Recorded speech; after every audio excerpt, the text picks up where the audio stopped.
Aisha Namara atubulidde nti essasi bwe lyamukuba yaddusibwa mu ddwaliro Embalala nga mu kiseera kino bamusinise mu ddwaliro ensambi okufuna obujjanjabi obusingawo naye nga talina nsimbi.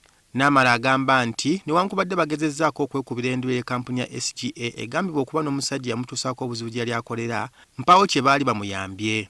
Bwe tubakubira nga bba ab'ekitongole batugamba tujja kati ndi myezi 2 ndi waka tewali yalaze wadde okujja okundaba wadde okumbuuza oli otya wadde okumpa siringi 10 ezinyamba ndi mu nnyumba ngenda kuvundiramu era n'essaawa ya leero okugulu kuvunze kunnuma. Kati asaba buyambi olw'ensimbi okumuggwako nga yakakozesa ezisoba mu bukadde 7.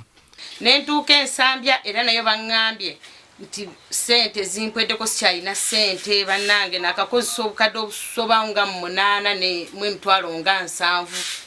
N'essaawa ya leero tewali kantu konna omukyala yeeyongera kuvunda ekinaava mu luzzukulu nga baga nti bakusaleko nga bw'okulabye.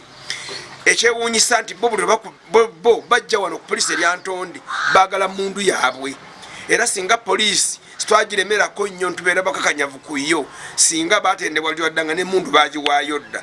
Omwongezi wa poliisi mu bbendobendo ly'e Masaka Muhammad Nsubuga agakasizza nga Turyamureeba bwe yatuusa obuvune ku Namara kyokka n'agamba nti nga poliisi bakola ekisoboka okumukwata nga kiteeberezebwa nti ali mu bitundu by'ekiruhura.